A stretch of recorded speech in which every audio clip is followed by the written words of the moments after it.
Olá, tá começando mais um podcast aqui, Bancada Caipira. Estamos de volta com o podcast depois de um hiato aí de algumas semanas, alguns meses. Estamos de volta, né, Marião? Isso aí, hoje com bastantes novidades aí, o acesso do Botafogo de Ribeirão Preto e do Bragantino da Série C, né, subindo para a Série B em 2019. E vamos falar também sobre o derby campineiro, o jogo entre Ponte e Guarani, que foi 0-0. E também alguns momentos nostálgicos aí no baú, né? Depois de muito tempo, uma Copa do Mundo inteira, a gente ficou um pouquinho sem falar, mas a gente tá de volta, a gente não vai parar, a gente vai continuar falando, porque é muito legal falar do futebol, principalmente do interior, que é o que a gente vai falar, e vamos começar falando do Braga, né? O Braga que se classificou aí pra semifinal da Série C e o acesso pra Série B de 2019, o Bragantino que bateu o Náutico no primeiro jogo lá no Nabizão, 3-1, e no segundo jogo conseguiu um empate por 1-1, conseguindo aí esse acesso muito importante pro Bragantino, que vem fazendo uma boa temporada, né? Com certeza, depois de 2 temporadas aí jogando a Série C, né? Teve no ano passado aquela questão de ter jogado também a Série A2, né? Não estava jogando na elite do Campeonato Paulista também. E esse acesso, assim, é importantíssimo pro Bragantino, né? Que vai ter um calendário maior o ano que vem. E jogar a Série B, você tem aquela visibilidade do Premier, né? E uma importância inigualável. E o Bragantino foi muito bem, né? Ele fez o dever de casa, conseguiu essa gordura que foi o 3-1 no estádio do inesperado, eu diria, o 3-1. Né? Foi inesperado, acho que foi o melhor jogo do Bragantino na temporada. Isso é indiscutível. O Bragantino saiu pra cima do Náutico, o Náutico um pouco acuado e cometendo alguns erros, isso no jogo de ida, e o Bragantino conseguiu fazer, podia ter ampliado, ter ganhado com mais, e depois do segundo jogo se trancou e esperou o Náutico vir pra cima pra abrir o placar aí, e depois conseguiu... E o Náutico veio pra cima, o Bragantino tomou um sufoco no segundo jogo. Você pega o jogo, por exemplo, nessa segunda partida lá na Arena Pernambuco, o Náutico teve muitas chances de gol, assim, foi grandes, e o Bragantino teve sorte. Isso é muito bom, é positivo você ter sorte, porque o Náutico teve bola no travessão, bola na trave, pressionou muito o Massa Bruta, e o Bragantino conseguiu o tão sonhado acesso aí, que era praticamente a meta do clube, né, nesse ano. O Bragantino teve sorte, teve competência. A gente pode falar de alguns jogadores e eu já começo citando o Alex Alves, porque aquela bola que ele pegou ainda no primeiro tempo do segundo jogo contra o Náutico, no pé da trave, é defesa de melhores goleiros do país. Eu acho que ele pra mim, na minha opinião, ele é um dos melhores jogadores da temporada. Isso aí. Depois ele ainda pega um pênalti no segundo jogo, então... Se não fosse... teve esses 2 lances, o do pênalti, da bola que ele pegou na trave, e teve uma cabeçada na travessão também do Náutico. Então o Náutico teve a possibilidade de desenvolver o placar hoje pra gente. E você vê, é um goleiro que tá fazendo bons jogos com o Bragantino, na minha opinião, o melhor jogador da temporada aí, do Braga, e você vê, ele fez um bom Campeonato Paulista, vale lembrar aquele jogo contra o Santos na Vila Belmiro, que ele foi muito bem. É isso, o Bragantino agora tem esse desafio agora em busca também agora do título, né? Depois de conseguir o acesso, e vai enfrentar o Operário Ferroviário do Paraná nesse sábado.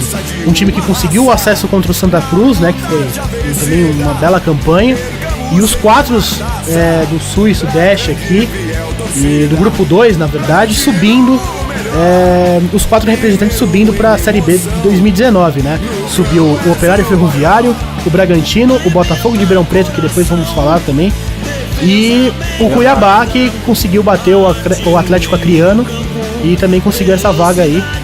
Muito expressivo, né? E mostra assim também esse ano a diferença do Grupo 1 e o Grupo 2, né? O Grupo 2 era bem mais parelho, bem mais forte.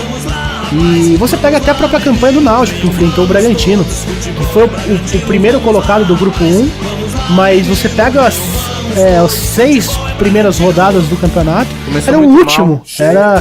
Então você vê que foi muito parelho por baixo do Grupo 1, né? E aí, infelizmente, você vê esse cenário aí dos clubes do Nordeste, com exceção do Atlético Acreano, né? Que você pega, por exemplo, o Náutico, o Santa Cruz, sofrendo aí na Série C, né? Essa competição, pela primeira vez, classificou todos os times de um grupo, nesse formato desde 2012. Pela primeira vez os times do mesmo grupo passaram, foi o grupo mais do Sul e Sudeste, mas nem sempre são os mesmos times que disputam. O Vila Nova, é curioso que ele subiu tanto no grupo A, ou no grupo 1, né? Como no grupo 2. Como no grupo 2, ele já subiu pelos dois grupos. E o grupo 1 já subiu 12 times, e o grupo 2 já subiu 16. E vale lembrar que o máximo de clubes do mesmo grupo subindo nesse formato atual da Série C foram 3, né? Um 3-1 aí, falando uma disputa aí do grupo 1 com o grupo 2. E agora, a primeira vez, subiram 4. 4 de uma vez. O Bragantino, a diferença do Bragantino foi que ele soube jogar um mata-mata, o que não aconteceu no Paulista, quando eu acho que fez o melhor jogo da temporada, que foi a vitória no Pacaembu do Corinthians. Acho que aquele jogo foi um pouquinho melhor que o jogo contra o Náutico. Até por causa de nível de time. Mas eu acho que pela importância, eu acho que isso é indiscutível que o Náutico seja o jogo assim mais importante do Braga e que o Braga jogou melhor. Eu acho que assim, o Bragantino, ao meu ver, no ponto de vista no jogo do Náutico, dominou completamente a partida.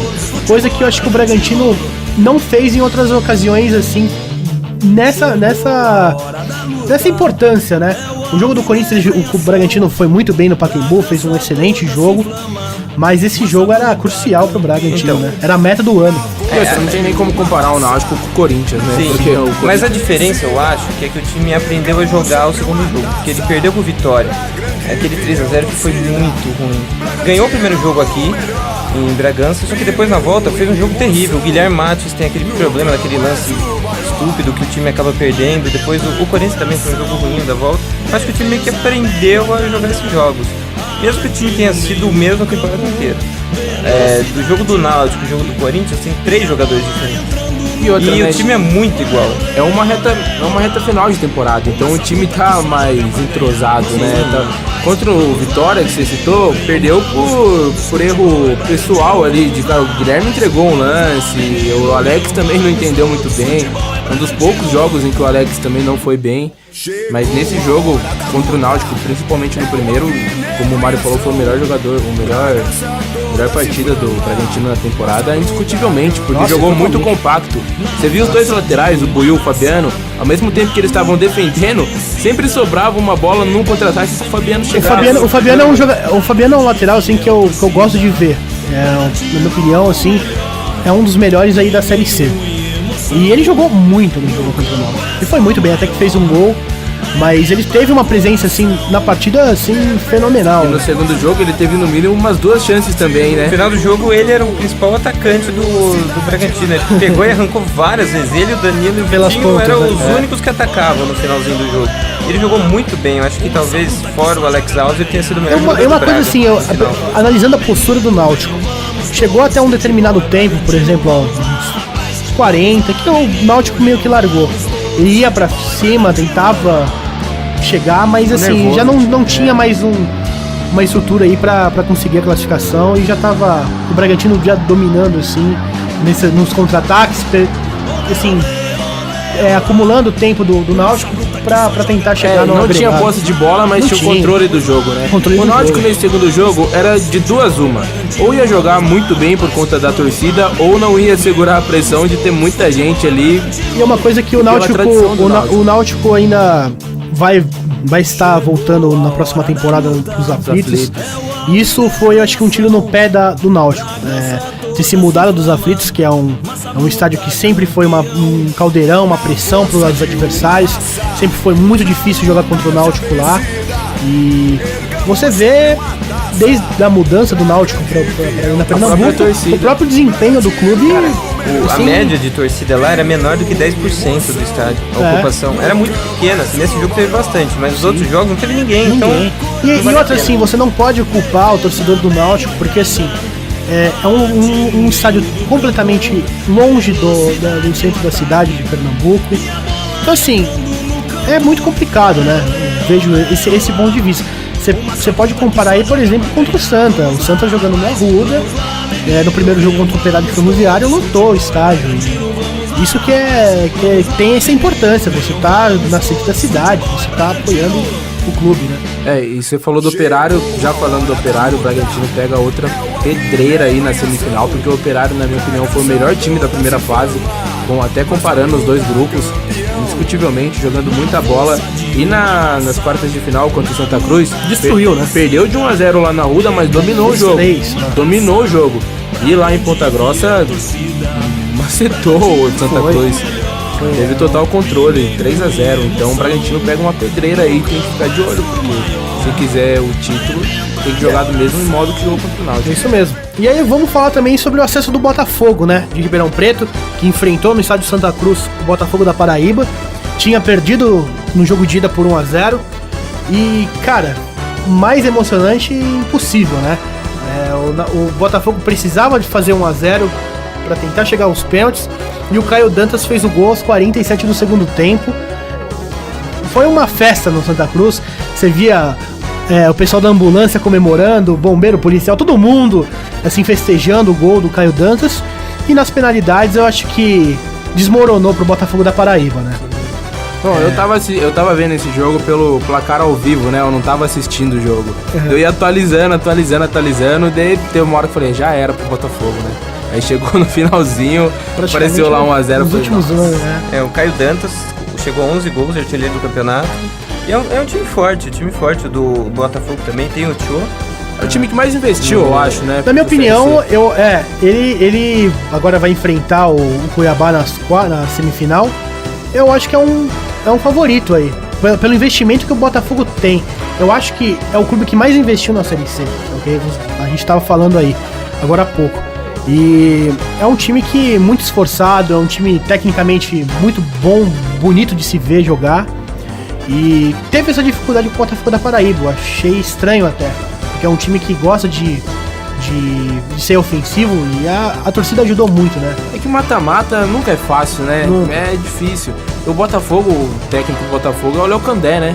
Conhecido o Léo Condé, apesar de sair cedo do Bragantino, indiscutivelmente ele é um bom técnico. O que ele fez na Caldense, né? Sim, Mineiro. 2015. Chegou na final contra o Atlético Mineiro. É um bom técnico que tem um futuro aí muito bem, tá indo muito bem na E Série depois C. a final foi em Varginha, né? Isso dificultou também a Caldense. Eu acho que o Botafogo também é um favorito aí contra o Cuiabá. E pode ter a final entre os dois paulistas, né? Entre o Bragantino e o Botafogo aí. Vale lembrar que o jogo de idas da semifinal da Série C começa nesse sábado. O jogo vai ser o jogo do Bragantino, é torcida única. Porque assim, eu entendi, mas não muito esse negócio de torcida única. Porque você libera mais espaço pra torcida, mas também não dá pra ter certeza que a torcida vai lotar, né? Então, eu acho que foi mais pelo presidente do Operário, né? Porque lá existe a muito possibilidade, pequeno. eu acho. Lá é muito pequeno. Muito pequeno. Lá cabe 8.832. É muito pequeno. E se não fosse torcida única, você tinha que abrir um espaço pra torcida do Bragantino e isso impossibilitaria de 1.000 torcedores. E o que tá acontecendo lá, no caso do Operário, lá no Paraná, eles têm um plano de sócio-torcedor para entrar no estádio. E os ingressos lá são muito elevados. Então, por isso que teve essa campanha de promover, tendo o sócio-torcedor do Operário Ferroviário nos jogos da Série C. E também um espaço muito pequeno. O Bragantino, eu acho que vai ter esse fator de ter a promoção da Federação Paulista da garrafa PET, trocando os dois PETs por um ingresso. E 2 garrafas PET por ingresso. E isso vai ser muito importante pro Braga. Eu acho que vai lotar, vai ter um bom público. Eu acho que agora, depois do acesso, depois das festas que foram feitas em Bragança, com a recepção dos jogadores, lá na Praça Raul Leme, acho que agora sim a gente pode esperar um público bom no Bragantino. O Marquinhos até pediu, né? Não, mas eles sempre pedem, né? Sim, mas eu acho que assim, pro sistema do Bragantino, como o Veiga joga, como o sistema que o Bragantino joga esse ano, eu acho que vai ser muito importante o Bragantino jogar esse primeiro jogo em casa, como foi o jogo do Náutico. Isso vai ser muito bom pro Bragantino, porque pode fazer um bom resultado aqui e segurar lá. O Bragantino é um time muito bom defensivamente, né? O sistema defensivo do Braga é muito bom. Tem rendido muito. Os dois times tomaram 18 gols no campeonato. Os dois têm uma boa defesa, os dois. Então assim, deve ser um jogo, talvez não seja um jogo muito vistoso. Deve ser um jogo que o Operário também vai vir fechado e vai tentar ganhar em casa. Então também vai ser um jogo nesse sentido. E para quem não tinha o ingresso, né, não era o sócio-torcedor do time do Operário e teve que comprar ingresso para ir no jogo contra o Santa Cruz, o ingresso mais barato era R$100, que a meia é 50, só que você tinha que comprar antes do dia do jogo. Se você comprasse no jogo, o ingresso mais barato era 120, meia 60 e também tinha ingressos por 180 e 150. É ingresso caro, muito caro. Caramba. E vale lembrar que na primeira fase era R$80, né? É caro, mas que gera uma renda que é revertida em bens pro clube, né? Porque eu tava conversando com o Jean Santos lá, o repórter de Ponta Grossa, e eles elogiam muito a diretoria do Operário, o planejamento que foi feito. O Operário foi campeão da D. Então, uma coisa, a ascensão de ter subido da D pra C e agora da C pra B, mas vale lembrar muito a importância do Operário Ferroviário de ter sido campeão da Copa do Paraná quando jogava a segunda divisão do Paranaense. Então, assim, se não tivesse sido campeão dessa Copa da Federação Paranaense de Futebol, ele não tinha classificado para a Série D. E ele, com esse título e essa vaga, fez essa campanha da Série D, subiu, jogou a C esse ano e agora está na Série B o ano que vem, né?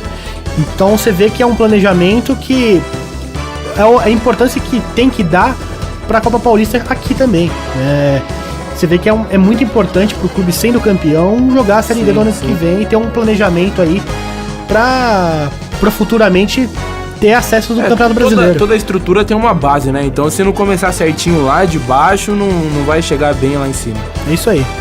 Agora você vai ouvir uma entrevista com os personagens do Bragantino e a gente vai pular pro próximo assunto, que é o Derby Campineiro. Alex, a gente aqui da imprensa te elogia bastante, a gente nota que a torcida também vem te elogiando muito pelas atuações. Você jogou muito no Mojimirim, no Sampaio, jogou até em Portugal. Você se considera no melhor momento da carreira?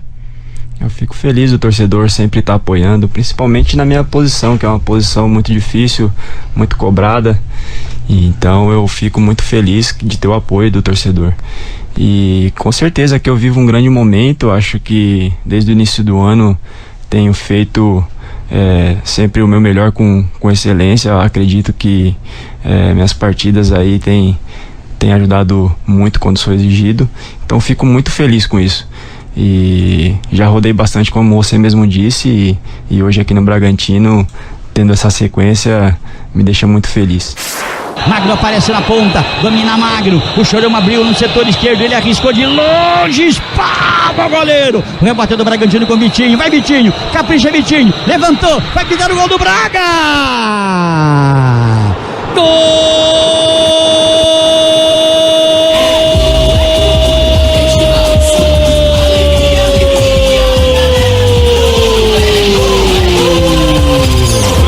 É do Bragantino! Matheus Peixoto é o nome dele! Uma bola trabalhada pelo Vitinho, pelo setor direito, o zagueiro quis brincar, perdeu a bola, Vitinho encarou, foi lá, levantou na medida, subiu ele, testou de cabeça, a bola foi pra rede. Era jogado os 33 minutos, o Bragantino abre o placar aqui no Arena Pernambuco. Agora Bragantino 1, Náutico 0. É isso aí, no último sábado teve o Derby Campineiro, Ponte e Guarani se enfrentaram pelo Campeonato Brasileiro da Série B. E o Derby Campineiro, que é para a cidade de Campinas, né? É uma das maiores rivalidades, para muitos é a maior rivalidade do futebol brasileiro. E é um campeonato à parte, né? O Derby. Ponte Preta e Guarani rivalizam aí com muita força. E os dois tentando uma vaga aí no G4 do Brasileirão. Infelizmente o jogo foi 0-0, né? Mas foi um jogo bem forte, bem raçudo, né? Que teve algumas poucas chances de gol. E teve a penalidade, a pênalti que não foi validada pelo árbitro. Que foi essa polêmica do jogo aí, seria um pênalti a favor para a Ponte Preta, e não foi dado. E uma coisa polêmica no jogo, né? O Bandeirinha correu sinalizando o pênalti, mas o árbitro voltou atrás. Chamou a responsabilidade e não deu. O pênalti seria no André Luiz, que foi o personagem do outro clássico do ano. E o Pará também, eu acho que o Pará deveria ter sido expulso. O jogador do Guarani, ele fez muitas faltas no jogo. E quando o técnico, o Loser, percebeu que ele ia meio que ser expulso, acabou tirando ele do time. Foi um jogo assim de muitas faltas. O Guarani começou melhor, assim, melhor no sentido de ter a bola e procurar mais o gol, né? Até porque é um pouco a característica do time do Guarani. A Ponte é um time muito mais de defesa. Mas a postura do Guarani, eu acho, em campo, depois de um certo momento, foi um time mais trancado. Sim, porque depois o time cansou. O time do Guarani Eu acho que, não sei porque, eu não sei se é por conta de ser um público único, né, torcedores da Ponte. O Guarani jogou um pouco retrancado depois de um certo momento. Teve alguns lances no segundo tempo poderiam ocasionar um gol. Mas a Ponte Preta acho que dominou a partida aí, né? Mas geralmente é uma estratégia adotada pra quem joga fora de casa, né? Retrancar e quando tem oportunidade sai pro jogo. Na verdade o que aconteceu, eu acho que o time do Guarani ele cansou e pouco sentiu o jogo, ele ficou com medo de perder, eu acho. Sim. Eu acho que ele ficou com muito medo de perder da Ponte e ver a ascensão.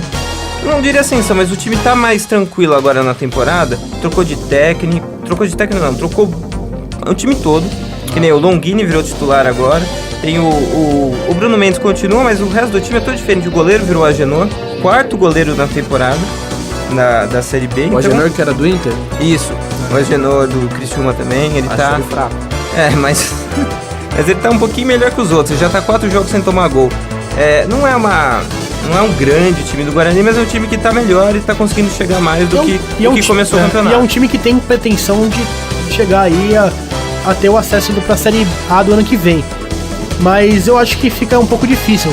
Empatou, tem a responsabilidade aí de somar os pontos em casa próximo. E é isso. Teve a polêmica no final do jogo, o diretor do Guarani com papel. Isso é normal, E assim, felizmente não aconteceu nenhum caso de morte, nenhuma violência nesse derby, que esse foi o lado positivo do confronto entre os dois aí no fim de semana. O Brigatti, que foi o técnico campeão do torneio do interior, ele cedeu o lugar pro Doriva, mas o Doriva que não ajudou, não deu muito certo, acabou voltando o Brigatti, acho que o time tá melhor com ele. Eu acho que os dois times oscilam bastante na Série B, até porque o campeonato tá muito nivelado, né? Fora o Fortaleza que tá arrancando e o CRB que tá meio próximo, os outros times CSA, né? CSA, fora os outros times estão muito distantes. Vale lembrar que você falou do CRB, mas o Fortaleza teve o confronto agora contra o CRB e acabou perdendo fora de casa. Eu tava com o CRB na por conta disso. Mas o Fortaleza eu acho que é um time, pra mim, é franco atirador aí pra ser campeão da Série B, já pelo acúmulo de pontos que tem, pela diferença entre os demais. E o trabalho assim que tá tendo do clube em si, de investir nos atletas da Série B, e tem o Rogério Ceni tá bem no Fortaleza. Não, o centroavante é muito bom, né? O Gustavo Henrique, Gustavo, que era do Corinthians, né? Mas assim, seria bom pro futebol paulista o acesso de algum representante aí, né? Do Guarani ou da Ponte. Do Guarani seria sensacional. Da própria, porque a Ponte teve também recentemente já, né? No Brasileirão, caiu agora. Sim, caiu por conta daquele jogo do Vitória, polêmico lá, do Rodrigo contra eles. Mas eu acho que a Ponte não merecia ter caído no ano passado. E uma coisa que a gente tem que falar também sobre a Ponte nesse campeonato da Série B. Eu acho que ela não tá bem melhor colocada por conta também dos jogos fora de casa, por conta da punição, de perda de mando. E isso complicou muito o planejamento da Ponte Preta na Série B. Complicou, mas uma perda de manda merecida, né? Porque sim, depois teve o problema do Rojão e... Enfim, isso indiscutível, não tem como polemizar. Mas isso prejudicou os atletas. Eu acho que se esses jogos tivessem sido no Moisés Lucarelli, com o apoio da torcida Ponte Pretana, seria bem diferente. Eu acho que a Ponte Preta estaria numa melhor colocado aí no Campeonato Brasileiro. Uma prova de que a torcida interfere sim dentro de campo, né? Sempre.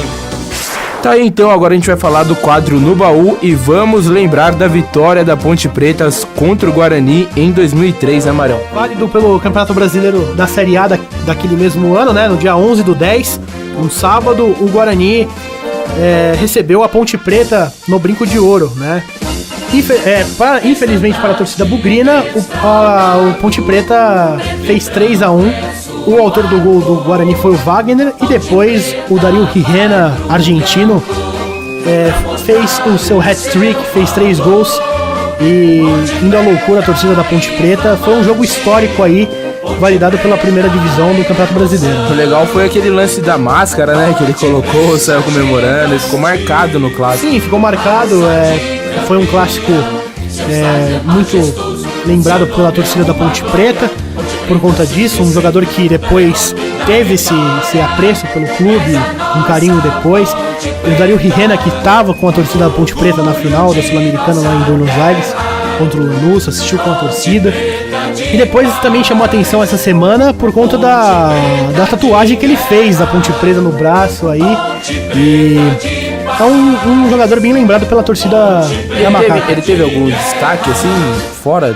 Sim, ele jogou por vários clubes no futebol argentino, é bem conhecido, depois passou também pelo futebol colombiano. Mas ele se identificou muito com a Ponte Preta, isso que é engraçado. Depois ele teve o retorno, depois de 2010 para aí, 2011, mas não foi igual a esse ano de 2003, né? O time do Guarani, do Luiz Carlos Barbieri, tinha o Giano, gol, Juninho, depois Glauber, Bruno Quadros, Rui Cabeção, aquele mesmo, o Emerson, Rafael, depois Rodrigão, Alex, Leandro Guerreiro, de Nelson, depois Marquinhos, Wagner, o autor do gol, e Rafael Silva. E a Ponte Preta, comandada pelo técnico Abel Braga, naquela temporada de 2003, contava com o goleiro Lauro, Gabriel Santos, Gerson, o Alan, que depois entrou o Luiz Carlos, Marquinho, Roberto, o Piá, aquele mesmo que jogou no Corinthians e em demais clubes paulistanos. Depois o Ricardo Conceição entrou no lugar dele, Nenê, Vaguinho, Jean Carlos e o Dario Rirena, fazendo os 3 gols aí pela Ponte. O de Nelson do Guarani é aquele que era do Bragantino, depois jogou na Ponte Preta, não? Mas o time da Ponte bom também, o Lauro, sim. o Abelão, o técnico. O Braga, o Lauro, o Piá. Os 2 na Série A, né? 2 times na Série A. O Guarani, depois, no final do campeonato, ficou melhor colocado comparado à Ponte Preta. E vale lembrar naquele Brasileirão que só caíam 2 clubes, né? A Ponte Preta, se eu não me engano, fica na 21ª colocação. Mas é aquela coisa, né? O derby é um campeonato à parte, a Ponte Preta lembra muito disso. Os 2 derbys esse ano, o torcedor da Ponte ficou mais feliz porque 4 pontos na conta aí. E é um campeonato à parte, cara. O derby campineiro é um campeonato que tem muita importância pro Guarani e pra Ponte Preta. E pro futebol brasileiro também, né? Sim, sem dúvida, certeza. é um dos melhores clássicos que a gente tem no nosso futebol. Eu acho que fica ao lado do Grenal, do Grêmio Internacional, do Ripá, que é o Remo e Paysandu. Mas a questão da rivalidade da Ponte Preta e Guarani é uma coisa impressionante. Né? Impressionante. Eu acho que claro que cada clássico tem sua peculiaridade, mas o derby campineiro é uma coisa que chega assim até ser extremo demais, né? Tanto é que ultimamente a gente viu algumas coisas meio lamentáveis, mas isso não apaga a história bonita do clássico. É isso aí. Agora no final, acabando o programa aí, a gente vai passar um pouco desse jogo de 2003 entre Guarani e Ponte Preta. E é isso aí, Rodrigo. A gente tá de volta e a gente volta pra ficar. A gente tem mais programas pra ir, a gente vai preparando mais programas. Saindo toda semana, a gente vai esse foi o nosso 17º programa. Vamos trazer logo mais o 18º e você continua acompanhando a gente no Facebook, no YouTube. A gente tem um link aí também para você poder baixar e poder ouvir quando você quiser. E agora você acompanha o jogo de 2003. Valeu! E lá vem Ponte Preta, olha o lançamento da ponta esquerda, bola pra Jean, na velocidade chegou com ele, Bruno Quadros tentou fazer a falta, Jean, cutucou por baixo pra Guilherme, girou, bateu!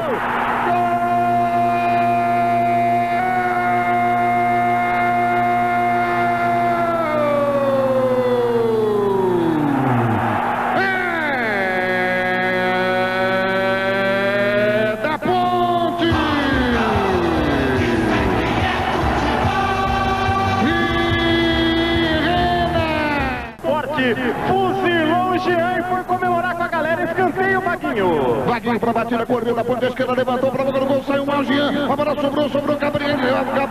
Pra Gabriel, que é isso? 4 marca. Pênalti pra Ponte. Rirena para cobrança, pode fazer o segundo gol da Ponte. 23 minutos autorizado, Rirena correu, bateu. Gol!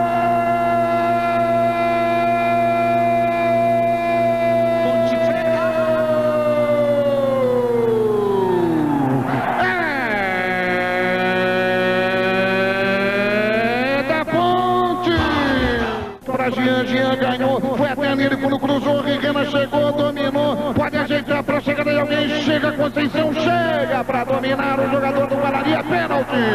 Foi pênalti. Guerreiro mete a mão na bola, pênalti marcado para Ponte. E a bola colocada fora da marca da Cal.